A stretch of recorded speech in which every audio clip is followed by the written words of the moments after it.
What's up, kings and queens? It's Dan from Daft Previews, and I know why you're here. You're here to see the most comprehensive NBA player prop preview on YouTube, and I'm going to give it to you today. I'm going to preview all the NBA players on this 7-game slate. We'll go through their form, we'll go through their prop lines, we'll talk about their matchups. If someone's got a good matchup, I'm going to let you know.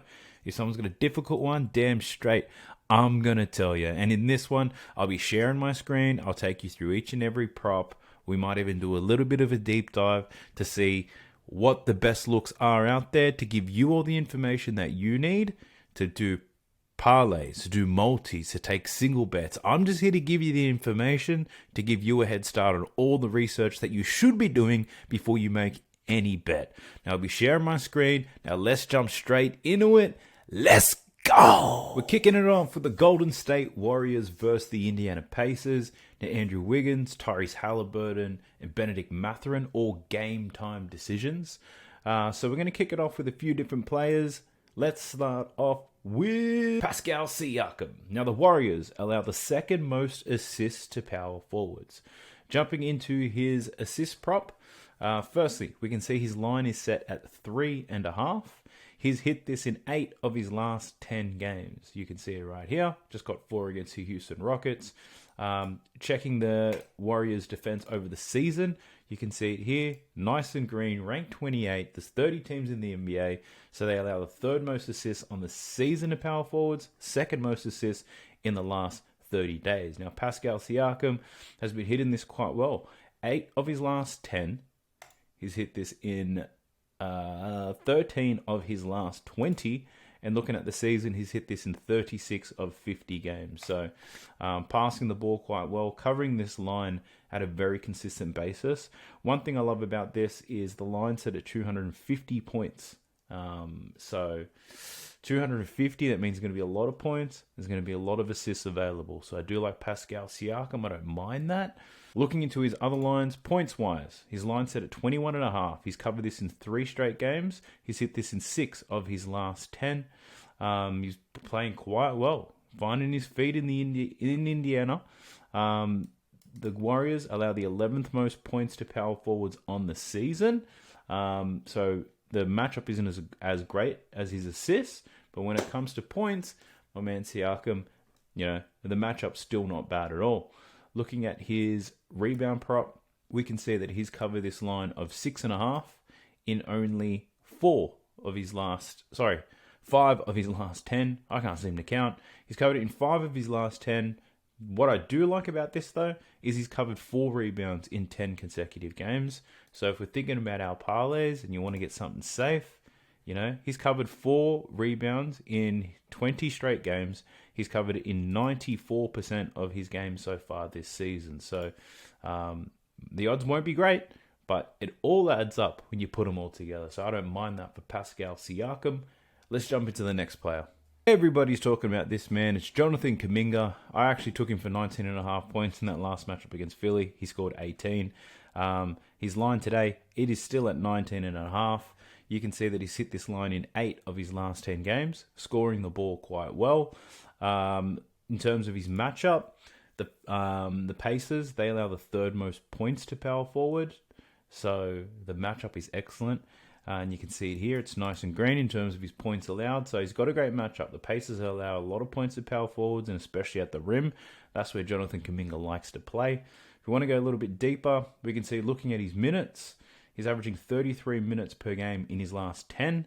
They are coming back down to about 30 minutes after he played some big numbers, kicking it off in the Los Angeles Lakers game, dwindling back down to where I think is a reasonable expectation, which is 30 points. Outlier has given us a great insight here. Jonathan Kuminga has exceeded 19.5 points in 9 of his last 11 games, and he's averaging 24.3 points per game as an average. If we have a look at his field goal attempts, you can see even though his minutes have started to slightly come down, he's still taking a decent number of shots. The lowest we've seen is 11 and 12. That game where he took 11 shots, he made 11 shots. So if he can get 12 to 14 shot attempts here and he can shoot it at a pretty consistent rate, I don't mind him going over his 20-point line. But if you're thinking about your parlays, you might say, hey, let's look at 15 points. He scored 15 points in 10 out of his last 10. He's covered it in 70% of his last 20 games. If we look at it here, excellent streak there for Jonathan Kuminga. If you just want to play it safe, take that 15 points. Take it to the bank, baby. If you want to look at his rebounds, I don't mind his numbers for rebounds. If we're going to play some alt lines, his line is at 5.5.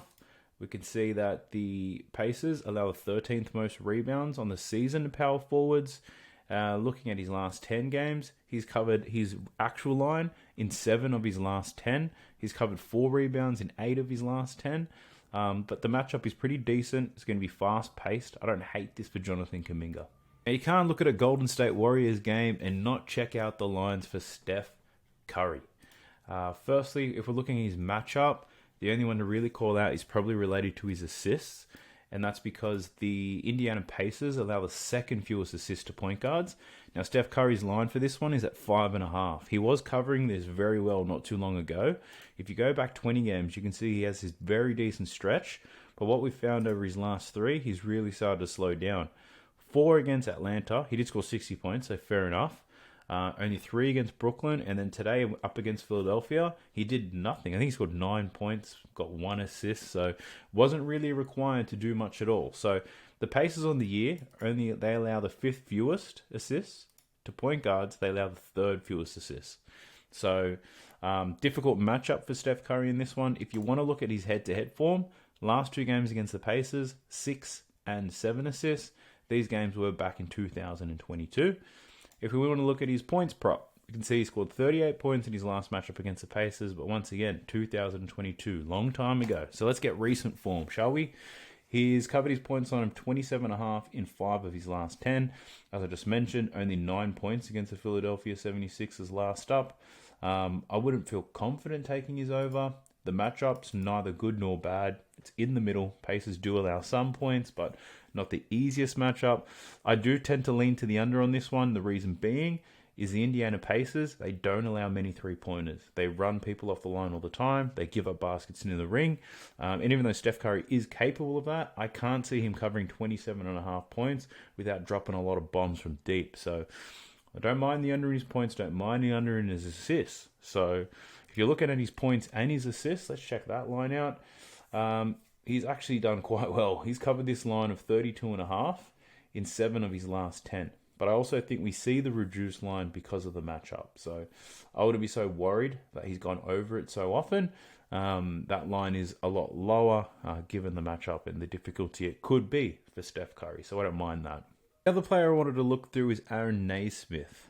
Now, as a starting small forward for the Indiana Pacers, I want to look at his points and his rebound prop in this one.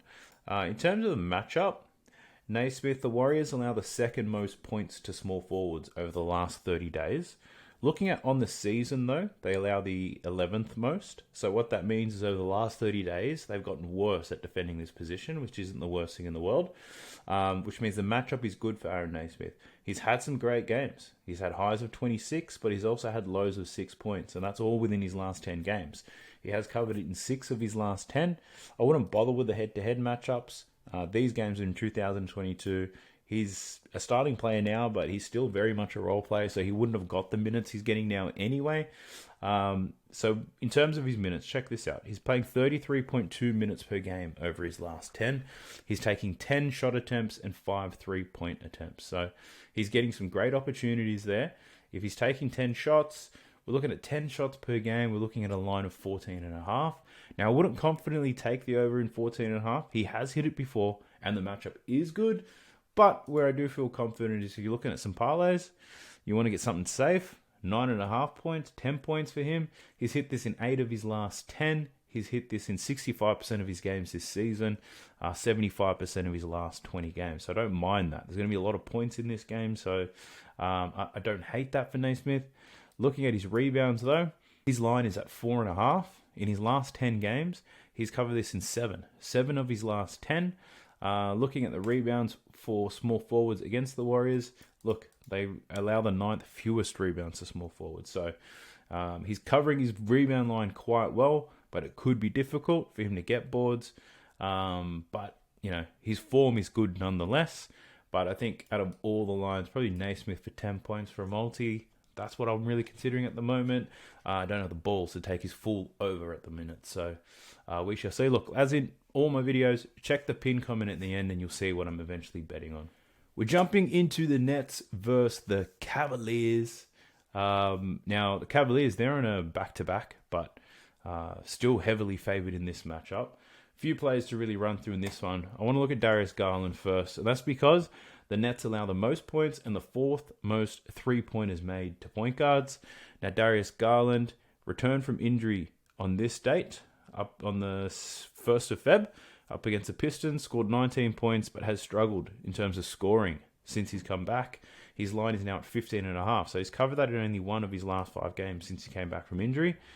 In those games, his minutes are increasing from 20, 24, 23, 27, then 28 minutes against the Washington Wizards. So he's getting close to 30 minutes per game, which is why his line continues to, I guess, move up. So they're waiting for a breakout game for him. So I don't hate this. Looking at his head-to-heads, last 4 games against the Nets, 46, 17, 13, and 15. So hasn't had the most success against them in the past, but look, he does have a good matchup.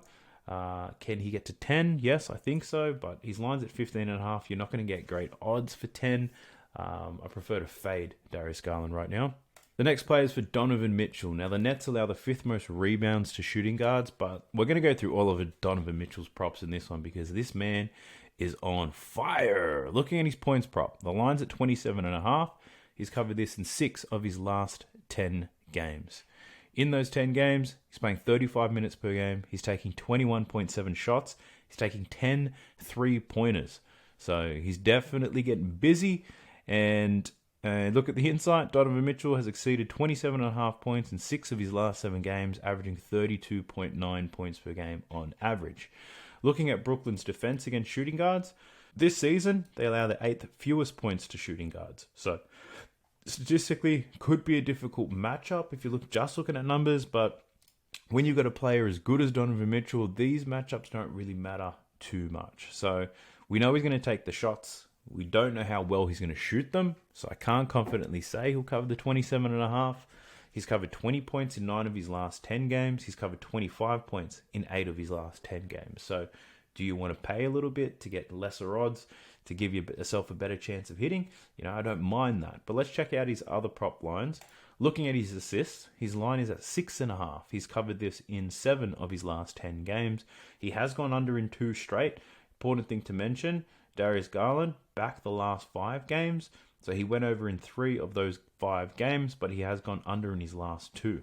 Washington, great matchup for him to pass the ball and get more assists.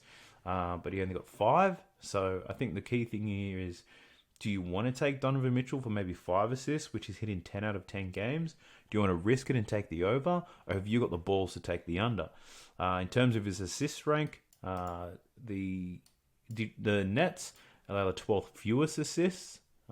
So he doesn't have the best matchup there. But at the same time, again, players this good, the matchup isn't too important, provided it's not the worst matchup on the book. Let's have a look at his rebound prop, though. His line for his rebounds is at 5.5. He had 8 rebounds against the Washington Wizards. He's covered this line in 6 of his last 10. Head-to-head matchups, he had 12 rebounds in his last matchup against the Brooklyn Nets earlier this season. So that's a very interesting one. If we want to look and see how many assists he got, 6 assists against the Brooklyn Nets. So he struggled to go over that 6.5. And points-wise, he scored the ball quite well. 31, 31, 27. 45 points in that last matchup against the Brooklyn Nets this year. And that was a low-scoring game. 111 to 102. Donovan Mitchell contributing 45 points. My Lord, he had a beast of a game. So, points-wise, he's been doing that consistently, and he's done it against the Nets before. His assist line, he has been doing that consistently, but he has struggled lately last 2 and against the Nets. And if you want to look at his rebounded quite well most recently against the Brooklyn Nets. His form is up and down in his last 20 games. He's only hit this in 9 of those 20 games. But the argument to that is, with the right matchup, Donovan Mitchell can get a lot of rebounds. So you can see here, rebounds allowed, nice and green, meaning the Nets give up a lot of rebounds to shooting guards. So that's definitely one thing to consider. Let's have a look at Jarrett Allen. Now, the Nets allow the third fewest points to centers. Now, Jarrett Allen, I've been betting on him to get 10 points in a lot of my parlays for a very long time, and this man's been delivering. But in terms of his line at 14.5, he's hit this in 5 of his last 10 games. He's hit it in 60% of his last 20 games. Looking at his head-to-head form, he's gone under 4 consecutive games against the Brooklyn Nets, but he has scored 10 plus points in every single one of them. The matchup is difficult. If we have a look here, you can see the Nets allow the third fewest points to centers, which is pretty crazy. Considering they only have Nick Claxton in there. But what that could also mean is they just give up points in other areas, right? So I don't mind Jarrett Allen for 10. I wouldn't take him for 14.5. But let's check his rebounds prop to see what we're seeing in there. Looking at his rebound prop, the line is at 11.5. He's gotten at least 10 rebounds in all 4 games against the Nets. In his last 10 games, he's covered this line in 4 of his last 10. So I think Evan Mobley came back at the same time as Darius Garland. So this game here, so since Evan Mobley's been back, he's only covered this rebound line 1 out of 5 games. In terms of rebounds allowed, we can see this is nice and red, meaning that the Nets give up the 9th fewest rebounds to centers on the season. So, look, taking an under for Jarrett Allen points and rebounds, probably not a bad thing. He's got a difficult matchup for both. Or if you want to be a pussy like me, you might take him for 10 points and 8 rebounds and put that in your parlay. I'm not too sure, but I'm not thinking Jarrett Allen's going to have a massive game today. The next person is Evan Mobley. Now, the Nets allow the 5th most rebounds to power forwards. So they don't give them up to centers, but they give them up to power forwards. Having a look at Evan Mobley's rebounding form, he came back from injury here against the Clippers, I believe. Yep. So it looks like that's where he's come back. He's hit his rebound line in 5 of his last 10. Really focusing on the last 5 when he came back from injuries. Only hit this line twice. So his line is at 9.5, but you can get that for plus money. He has had 8 plus rebounds in 4 of the 5 games. He is on a back-to-back, so I don't know how that's going to impact his minutes. We can see that he came back playing only 20 minutes per game. Against the Washington Wizards, he only played 25, and that game got close towards the end, and they still didn't put him on. So chances are he probably still is on some sort of minutes restriction. So he might only get 25 minutes. So you're probably thinking, how many rebounds can he get in 25 minutes? Can he get 10 against the Nets? Look, I'm not so sure, but maybe an alternate line of 8 perhaps. But I'm not sure how they're going to play him. Back-to-back game, already on a minutes restriction.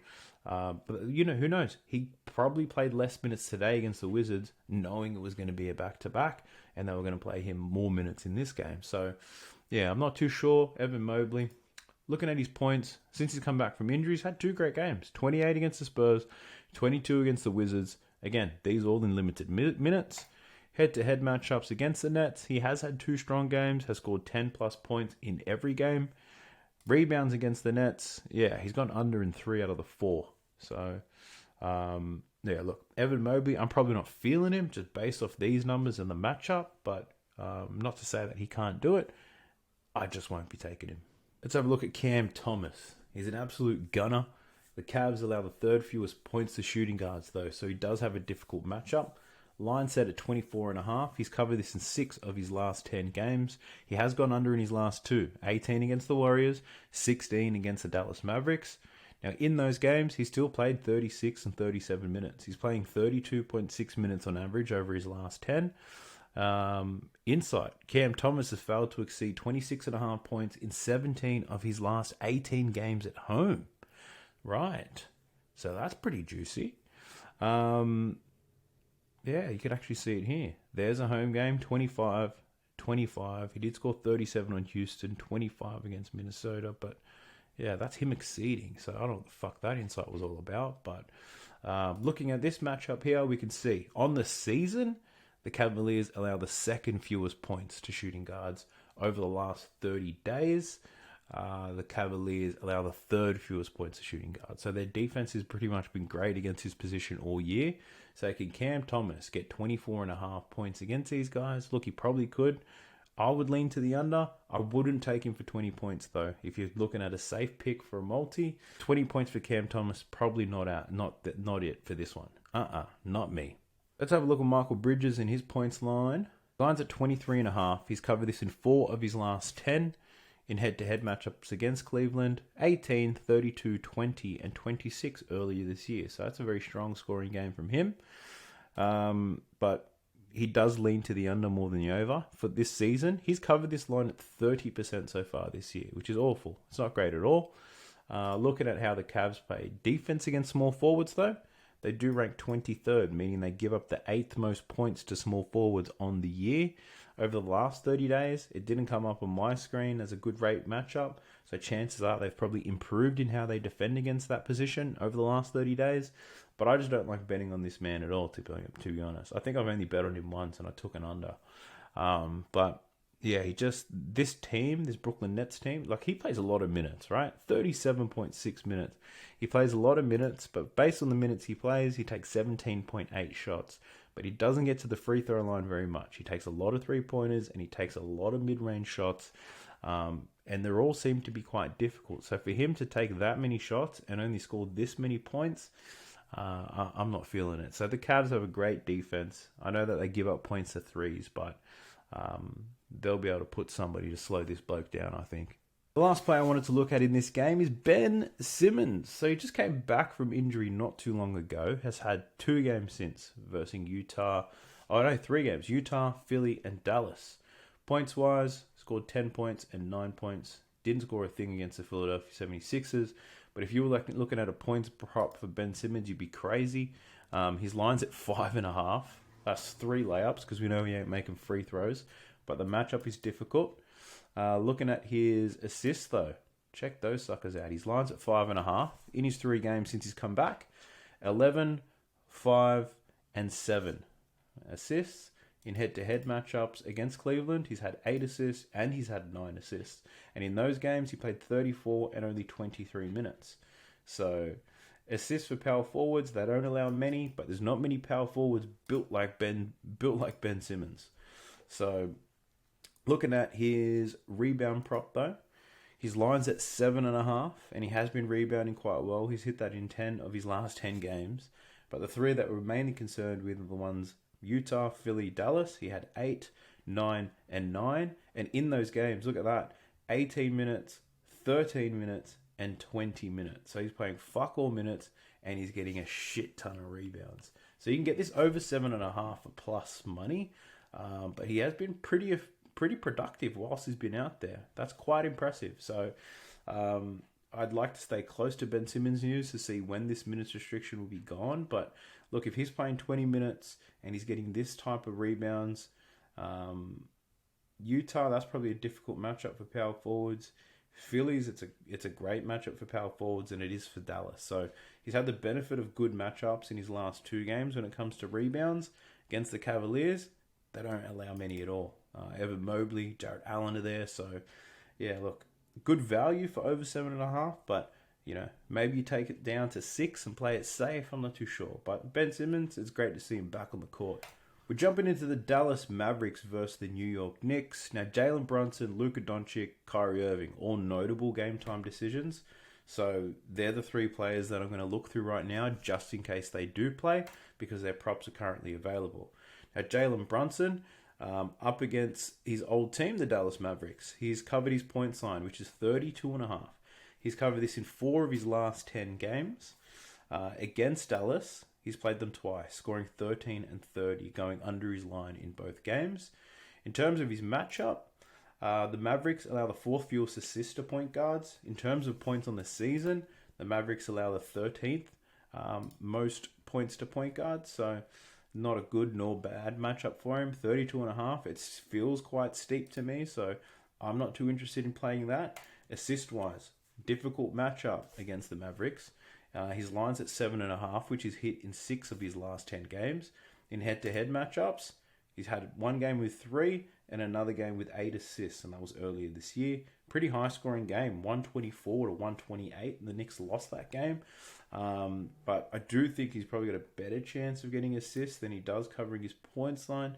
Like, his usage rate is going to be sky high. He's going to get a lot of opportunities, but I don't know whether he's got an injury or whether he's got an illness. I don't know what it is that's holding him back right now, but Yeah, I wouldn't be betting on Jalen Brunson right now. I think there's better value in other players around him. A lot of people have been betting DiVincenzo recently. I know I have, and he's been cashing quite well. Now, even though his lines aren't out yet because we're waiting on Jalen Brunson's status, DiVincenzo, he's got a great matchup for his assists and his rebounds. I think the most assists and the third most rebounds to shooting guards. So when his props do come out, I'd definitely have a look at those.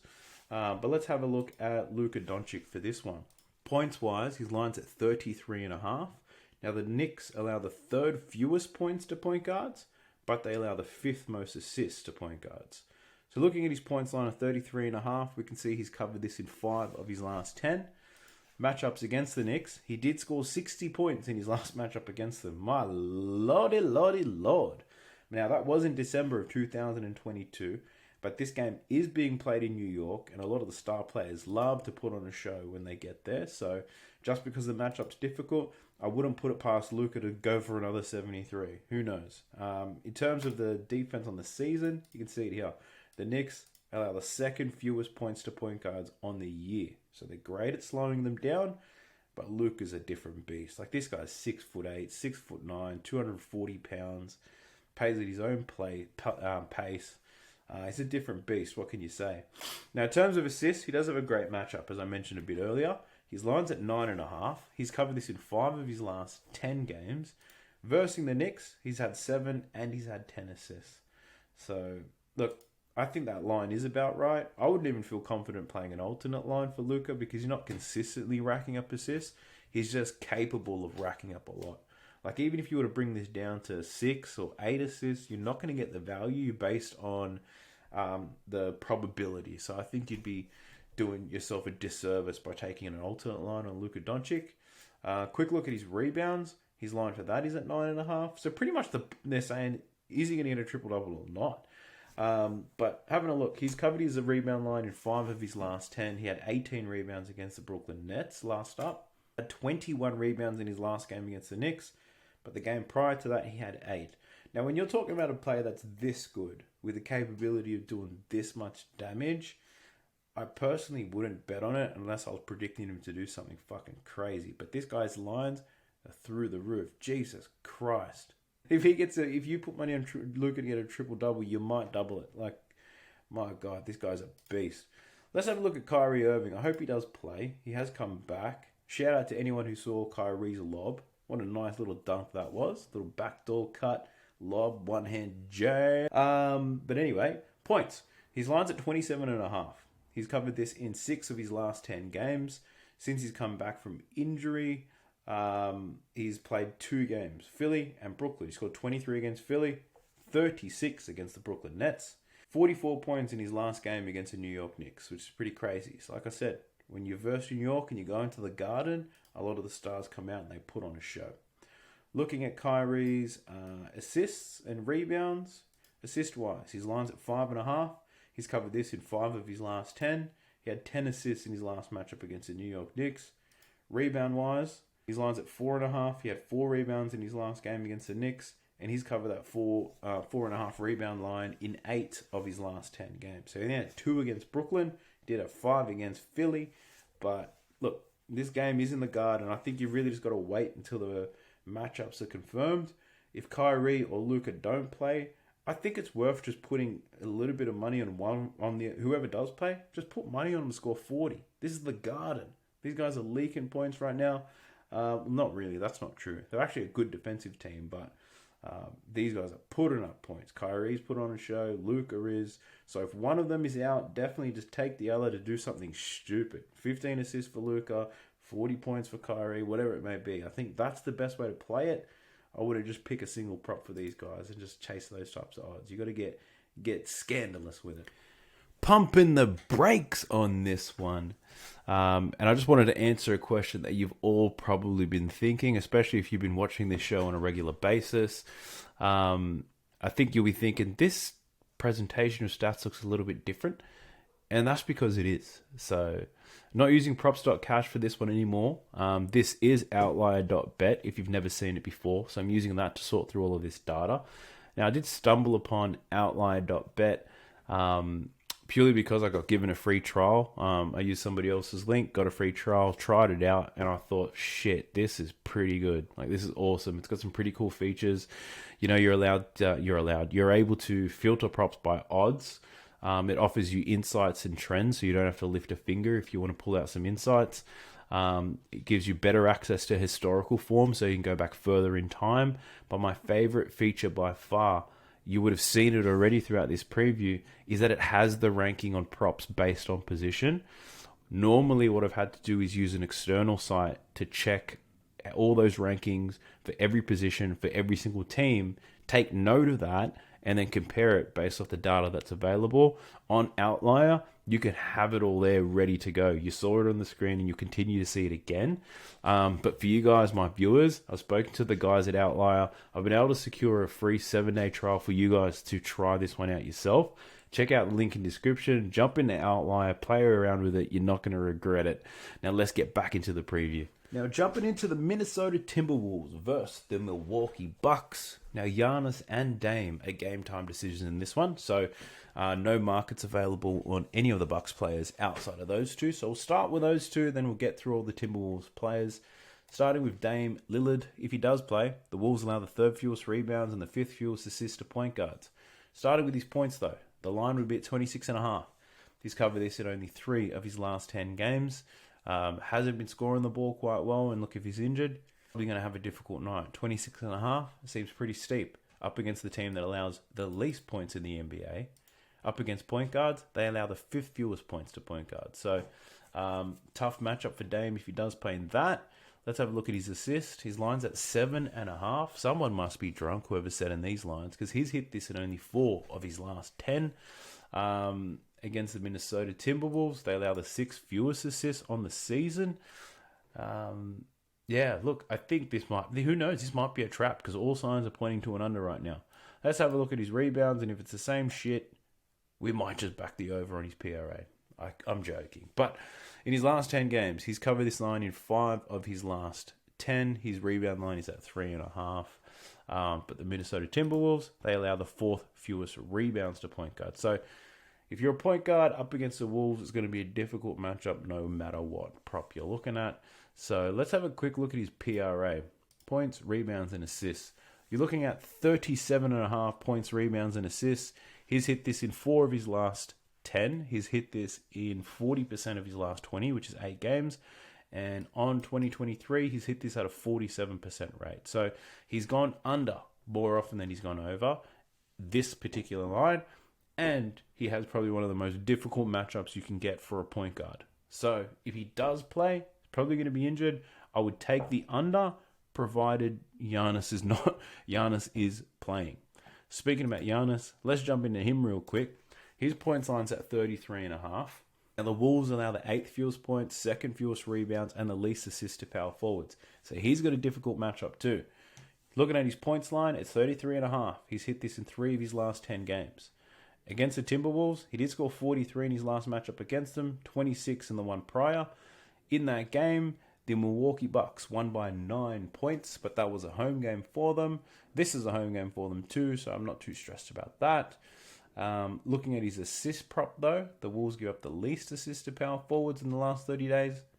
And looking at power forwards here, yeah, they give up the least assists to power forwards on the season too, averaging at 3.4. His line's at 7.5, and he's hit that in 6 of his last 10. Head-to-head matchups, has had 11 assists in his but then 5 assists in his last game. So, look, I think this just tells me he's done well, really. He had 11 assists and, 25 points in this game? Let me double check that. 26 points and 11 assists. And then he had 43 points and 5 assists. So, been quite productive offensively, Giannis. Let's check his rebound prop. 14 and 20 rebounds in his 2 games against the Minnesota Timberwolves. In his last 10, hasn't rebounded that well in his last 4, that's for sure. He's hit this line in 4 of his last 10. So, look, Giannis is that good. You can't necessarily stop him from doing a lot on a basketball court. The Bucks are going through some difficult times, and I think Giannis is the only one that can pull them out of it. So, I'd really just wait to see whether they play or not. If there's no Dame and it's just Giannis, maybe an over in his PRA would be a great pick. But if they're both playing, I like Dame unders, to be honest. But let's have a look at these Timberwolves players to see if there's any juice on the board. Let's have a look at Karl Anthony Towns. So the Bucks allow the second fewest assists to power forwards, looking at that matchup. But let's have a look at his points prop. Looking at 23.5, he's covered this in 5 of his last 10. Scored 22 points in his last matchup against the Milwaukee Bucks. The Bucks ranking 24th in the NBA, allowing the 6th most points. Looking at power forwards, the Bucks defend them quite well. They're allowing the 4th fewest points to power forwards. Looking at his rebound prop, where is that? Here it is. Line is at 7.5. He's hit this in 9 of his last 20, 6 of his last 10, and he had 11 rebounds against the Bucks the last time they matched up. So his rebound form is not bad, and he has rebounded well against the Bucks before. But yeah, matchup says it's difficult. I don't like betting on Karl Anthony Towns anyway. I don't even know why I preview him because I don't think anyone else bets on him, to be honest. But just let me know in the comment section. Do you actually bet on Karl Anthony Towns? Am I wasting my time here? So just let me know. Let's have a look at Mike Conley real quick. Now, the only reason I'm looking at Mike Conley is because the Bucks can't defend guards to save their lives, right? So they allow the 24th most points in the NBA. To point guards, they allow the 2nd most points. His line's at 10.5. You can see he's only hit this once out of his last 10 games. And the reason why he's only hit that once in his last 10 games, this line has been moved up purely because of how easy this matchup is going to be.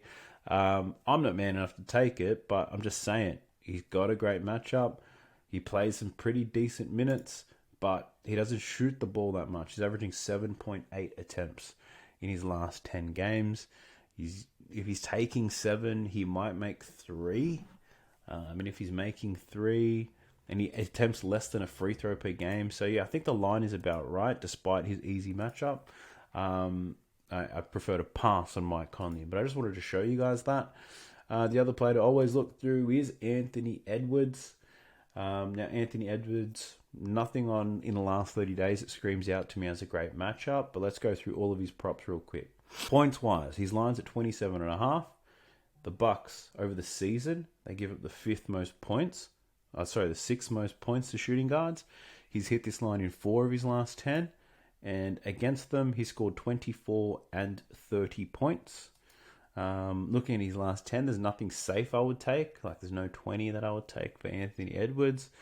Looking at his assists, he's hit his 4.5 assist line in 7 of his last 10 games. The Bucks are mid when it comes to matchup. They're in the middle, allowing the 15th most assists per game to shooting guards.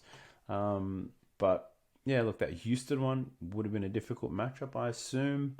Believe it or not, I don't like betting on Anthony Edwards either. Really, when these Minnesota Timberwolves are playing, I'm only betting on Gobert, if anything. And even he screws me over sometimes. But looking at his rebounds prop, you can see that they allow the 10th most rebounds to shooting guards, the Bucks. He's only hit this rebound line in 3 of his last 10 games, though. And in his last matchup against the Bucks, he did have 10, but the game prior, he only had 3. So, yeah, look, it's very difficult to get a read on a lot of these Minnesota Timberwolves. So, that's why I don't bet on him. But let's have a look at Rudy Gobert. He's got a good matchup in terms of his points.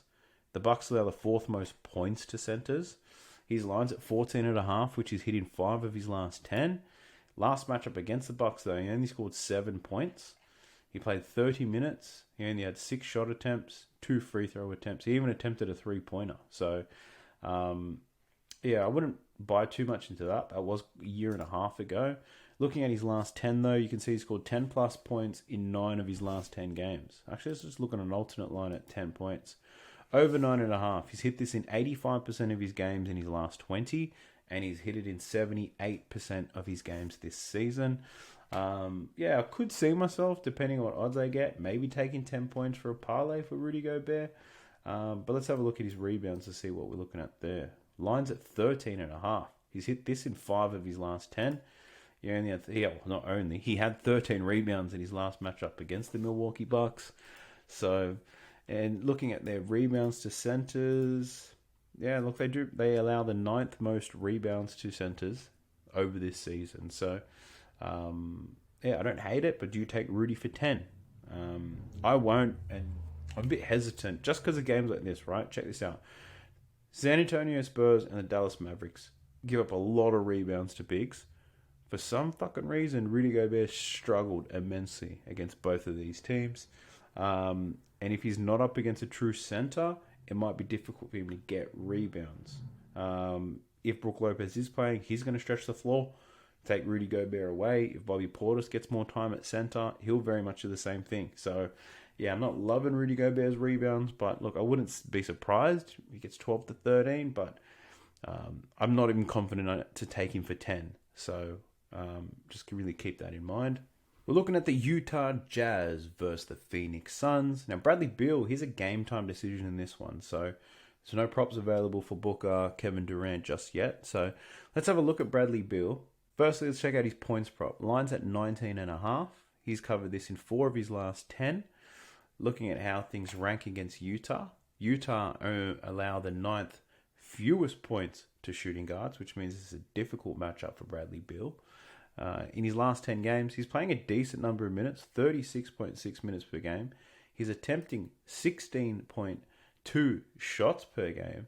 And just having a look to see, even this game he attempted 21 shots against the Miami Heat. He only made 8, and he finished on 19 points. So not even volume alone can get this guy over 20 points. With a lot of players, if their line's at 20 and they're taking more than 20 shots, more often than not, you'll take that bet every single time. But Bradley Beal, he's only attempting 3.5 free throws. He's attempting 5 3-pointers, but he's only shooting them at 27%. So unless he's connecting from deep, I'd really be avoiding Bradley Beal's points. Looking at his assists, though, he's a little bit more consistent with assists and rebounds. His line is at 5.5, though, and there's too many games on here with only 3 of them already. So that automatically makes me hesitant. Looking at the season, the Jazz allow the 8th fewest assists. So, yeah, that doesn't support the over in assists for Bradley Beal. And when we look at his rebounds, he's hit this in 4 of his last 10. The Jazz allow the 11th fewest rebounds to shooting guards. So, again, he's hit 4 very consistently, but the matchup doesn't look great. I don't know what the injury is, so that's definitely something that you want to explore. But, if he does play, if he's the one who's questionable with other weapons on their team, do you risk taking an under in his PRA? Because even he's hit it in 5 of his last 10, so it's not like he's playing bad. It's just difficult to get a read on this one. So I probably prefer to avoid Bradley Beal right now. Coming into Yusuf Nurkic, the only other Suns player available to look at the moment, because whether Bradley Beal plays or not, Nurkic is going to do the same shit. Looking at his last 10, he's covered his 14.5 point line in only 2 of his last 10 games, which is pretty crazy. Looking at how the Jazz defend centers, they allow the 13th most points to centers, so it's nothing crazy and remarkable going on there. His minutes, 25 minutes per game, 7 field goal attempts per game. So this guy's attempting 7 shots a game and his line set at 14.5. So what that means is they're expecting him to shoot the ball a lot more than he currently is. Well, look, over his last 4, he's taken 15, 9, 11, and 9. So let's assume he's going to take 10 shots tonight. He's shooting at about 65% from the field. Let's say he makes 6 to 7 shots. That takes him to 12 to 14 points. He's taking 2 free throw attempts per game on average. So, yeah, I think that line's about right. 14.5 based on his recent activity. So take the over if you think he's going to shoot the ball more. Take the under if it's going to be a typical game for Nurkic. But I'm not touching either of those. Let's have a look at his rebound prop. It's at 10.5. He's covered this in 4 of his last 10. Head-to-head matchups, had 12 rebounds in his last game against the Utah Jazz. Looking at the rank, the Jazz allow the 5th fewest rebounds to centers this season. So Walker Kessler could get bigger minutes. If John Collins is on, though, he's going to stretch the floor, and that'll take Nurkic out of position anyway. So, yeah, not a big fan of big Nurk for this game. Speaking of John Collins, let's talk a bit about him. Now, the Suns allow the 3rd fewest rebounds to centers. Looking at his points prop firstly, line's at 14.5, which is covered in 7 of his last 10. Excellent. Head-to-head matchups against the Suns, pretty good. Scored 15 plus points in 2 consecutive games. The game prior to that, he scored 11. So I've been, getting a lot of John Collins props lately. He's been very consistent. He scored 10 plus in 9 out of his last 10 games. But looking at his rebound prop, let's check that one out. So this is where the matchup is most difficult. His line's at 6.5. His recent form is amazing. Look at that. He's covered this in 8 straight games. His line's now at 6.5. That's dropped. I have seen his line up 7.5, 8.5, depending on the matchup. He's got the Phoenix Suns today, so that line's moved to 6.5, meaning it's going to be difficult. The Suns, as a team, they allow the second fewest rebounds. To centers, they allow the third fewest rebounds. So, 6.5, I think it seems fair. In head-to-head matchups, he's killed it. 10, 14, and 12. Checking his minutes. 35 minutes on average, 28, 35, and 43.5. In his last 10 games, he's playing 27 minutes. So he's not playing the same minutes that he used to, but given his form as of late, given his form against the Phoenix Suns, I don't mind John Collins to get some rebounds in this game. So what I'm saying is fuck the matchup. Well, not really fuck the matchup. The good thing about the matchup is that it's already been factored into the line. So the line is a lot lower. This line actually opened at 7.5. It's now at 6.5. It is a little bit juiced still, but I don't mind it. John Collins overs. John Collins for 6 if you want to be a pussy like me to make something safe. I don't mind that. JC, baby. Let's have a look at Lauri Markkanen. Now, the Suns allow the third fewest rebounds to power forward, so he's got a difficult rebound matchup as well. Let's get straight into the rebound matchup, because I've got some questions. His line's at 8.5. He's covered this in 6 of his last 10 games. Head-to-head matchups, had 17 rebounds in his last matchup against the Phoenix Suns. Prior to that, did have some struggles. Did play decent minutes in all of those games. This was an overtime game, probably a double overtime game because he played 49 minutes. Strong rebound game nonetheless. Phoenix Suns, they allow the 6th fewest rebounds on the season to power forwards. So, yeah, I wouldn't even take Lauri for a lower amount because, look, New York, difficult team to rebound against as a power forward, similar to Milwaukee. Washington is an easy team to rebound against. Up against the Phoenix Suns, who, again, another difficult rebounding team. I prefer to just stay away from Lauri Markkanen's rebounds, but maybe his points. There could be some interest there. Firstly, in the matchup, Suns allow the 7th most points to power forwards on the season. He's covered his points line in 5 of his last 10. He scored 38 points in his last matchup against the Suns, but even that, 21, 19, 25, 15. It's just, the matchup to score points is not bad. It's just Lauri can be quite inconsistent. And it's also their rotations. For some fucking reason, their starters barely play in the 4th quarter. Colin Sexton, I'm always sweating over a Colin Sexton bet. And then he doesn't play until like the last minute. Like, it's really strange. So their rotations are a little bit weird, the Jazz.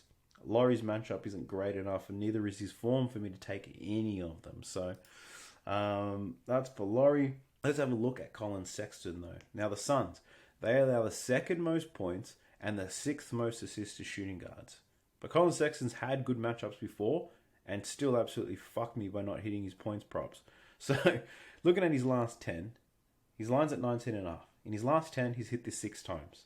When the 6 times that he failed to hit this line, I bet on him, I think every single one of those times. I bet on him against Washington because Washington give up a lot of points to guards. I bet on him against Brooklyn because Brooklyn were giving up the most points to point guards. I bet on him against Milwaukee because the Bucks give up the 3rd most points to point guards. I bet on him for an alternate line of 15 points because he's had a great record against OKC and they also give up points to point guards. He went under in all of them. So I still think Colin Sexton has a good matchup, good opportunity to score points. I won't be taking it because I've been hurt before. Even this, we can see it here. They allow 19th, so the 12th most points to point guards, which it's not the easiest matchup in the world, but it's definitely not a hard one. Assist-wise, he's hit his assist prop in 7 of his last 10, has gone under in 2 straight. Mixed bag in terms of assists against them. I forgot to check his points. Points-wise, that's how he's gone against the Suns. 13, 20, 14, 8, 18. Assists, there we go. We can see the Suns give it the 10th most assist to point guard. So, look, the matchup for Colin Sexton's points and his assists are pretty good. He's just caused me too much pain as of late for me to want to do that again. So I'm going to pass on Colin Sexton. Maybe Jordan Clarkson can deliver for us. Let's have a quick look at his points and assists. Points line, he's hit this in 4 of his last 10. Has scored 10 plus points in 9 of his last 10 games, though. Head to head, has had a lot of good success against the Suns. He's covered this in 4 of his last 5, scoring 20 plus points in those 4 games. Shooting guards, points allowed, 14th. So about average matchup there for Jordan Clarkson. Look, I don't mind him for 10, to be honest. Would I take him to cover 15.5? Probably not. But let's have a look at his assist line real quick. His last 10. So his line's 4.5. Oh, that's been very inconsistent. 4 of his last 10, but highs of 10. 3 games where he's only had 1 assist. 2 games where he's had 2. No. That's enough inconsistency for me. I'm not touching that one. I don't give a shit. We're jumping into the last game. It's the Denver Nuggets versus the Los Angeles Lakers. Kentavious Caldwell-Pope, LeBron, and AD all game time decisions in this one. We're kicking things off with Jamal Murray. Now, the Lakers allow the second most three-pointers made to point guards over the last 30 days. Look at his points and his assist prop in this one. Points-wise, he's hit this in 3 of his last 10, this 24.5. That's not good. Against the Lakers, he's hit this in 5 of his last 9 matchups against the Los Angeles Lakers. He is wildly inconsistent, though, when it comes to scoring points at the moment. When it comes to how Lakers are defending point guards, they're giving up the 12th most points to point guards, so the matchup's not difficult, but it's not a green light that tells me go fucking smash this.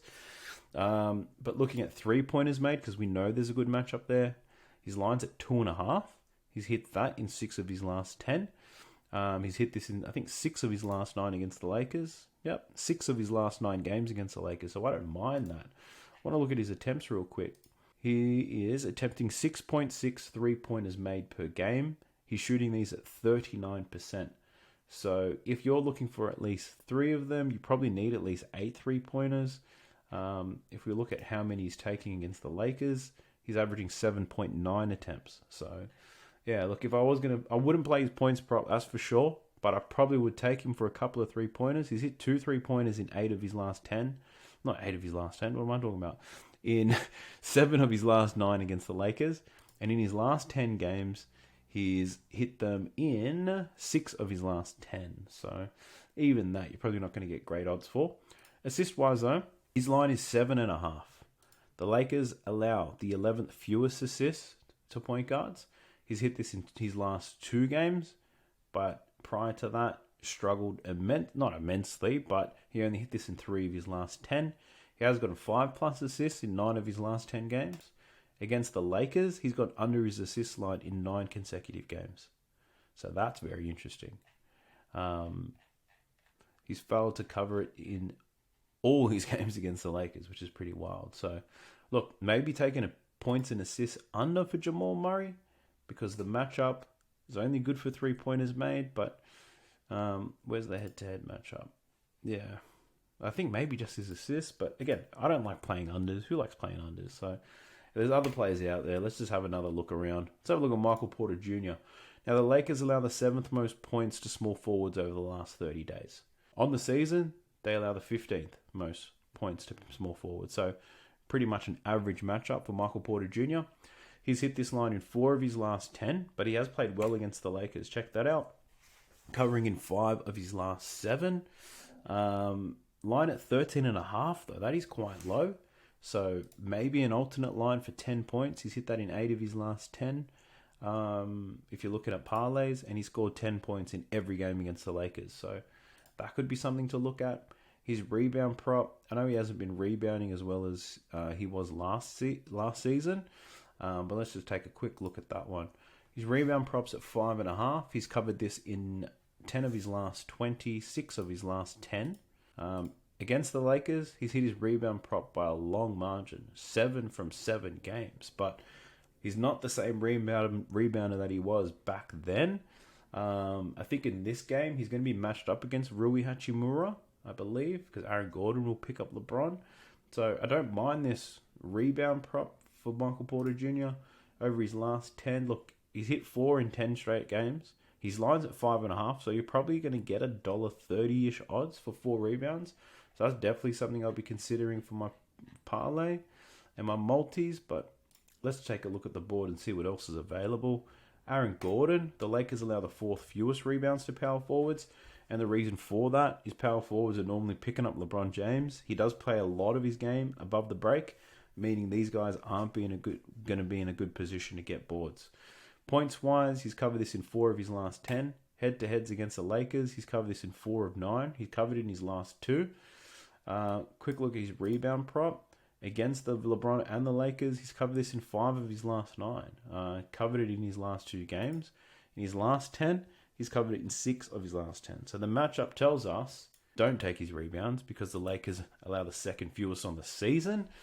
But his form says he can do it anyway. He's done it against the Lakers before. I'm not saying he will take the over. I'm just saying don't take the under because the matchup is difficult. Let's have a look at Nikola Jokic, the Joker. His points line's at 27.5. The Lakers allow the 6th fewest points and the 5th fewest assists to centers over the last 30 days. Looking at on the season, the Lakers rank 16th, so they allow the 16th most points to centers, which is right in the middle of the table. In his last 10 games, he's only covered this 5 times, but he scored 25 plus points in 10 consecutive games, which is pretty crazy how close he's been getting to this number. Head-to-head matchups against the Lakers, he's covered this in 4 of 9. He's covered 25 points in 5 of 9. He scored 20 plus points in 8 of them. So points-wise, I don't hate it. I think it's really up to him whether he wants to score more, but I don't know if he's got that dog in him. 20 points, he'll hit for sure, but are you going to get good enough odds to want to add that to your parlays? I'm not too sure. But let's check his other props out whilst I think about that. Assist-wise, I said it was a difficult matchup. The Lakers allow the 5th fewest assists to centers over the last 30 days. On the season, though, the Lakers are allowing the 9th most assists to centers. So his line's at 8.5, which is quite low. It's usually at 9.5 based on his averages. But he's hit this in 5 of his last 10 games in head-to-head matchups. Wow, check that out. He's hit that in 6 of 9, but he's hit that in 5 of his last 6. So 5 of his last 6 games against the Lakers, I believe he would have gotten a triple-double, unless his rebounds are going under. His rebounds have been quite consistent. So he's got a lot of triple-doubles against the Los Angeles Lakers, Nikola Jokic. So, yeah, that's quite an interesting one. Rebound-wise, has had some success against them. Line's at 11.5 though, and in his last 10, he's been eating the shit out of that. And over the season, the Lakers are giving up boards. So out of all 3 props for Nikola Jokic, I'd probably say his rebound prop is my favorite one, followed by his assists and then his points. I don't mind him to get a triple-double depending on what odds you get though. So there's a bit of a preview on Nikola Jokic. Let's jump into the Lakers players. Let's talk about AD. AD's racked up a couple triple-doubles as of late, so let's see what the hell's going on here. Points-wise, 24.5. He's covered this in 6 of his last 10. Head-to-head matchups, he's struggled against the Joker. He's only covered in 2 of his last 8. Looking at his assist lines, he's covered it in 3 of his last 8. His line's at 3.5. But in his last 10, he has been covering it quite well. 6 of his last 10, had 11 assists against the Charlotte Hornets. Denver Nuggets, completely different team. They only allow the 9th most assists to centers, and they allow, they give up a fair few points. So, yeah, 80 points could be on, but does he fold with a Nikola Jokic matchup? Looking at his rebounds, though, tough matchup for rebounds up against the Nuggets. He has been rebounding well, though. 8 out of his last 10. And in head-to-head matchups against Denver, he's covered this in 5 of his last 8. So Anthony Davis rebounds, not such a bad pick either. Let's have a look at LeBron James. Now, the Nuggets allow the fewest points, 5th fewest rebounds, and the 3rd fewest assists to small forwards. But when you're as good as LeBron James, I don't think that matters. So looking at his points prop, he's only covered in 3 of his last 10 games. Head-to-head matchups, he's only covered in 4 of his last 8. Scored 20 points in 7 of the 8 games against the Nuggets. And in his last 10, he scored 20 plus points in all of them. So for LeBron for 20 might be a good play for your parlays, I guess. Looking at his assists, he's covered this in 5 of his last 10 against the Denver Nuggets, 6 of his last 8. So he's been passing the ball quite well up against the Denver Nuggets, getting those assists. And looking at his rebounds, where's his rebounds? His line's at 6.5. He's hit that in 5 of his last 10 games Against the Denver Nuggets, he's rebounded extremely well, hitting it in 7 of his last 8. Having a look, he's hit 4 rebounds in every game against the Nuggets and in 10 straight, but the odds will be quite low for that.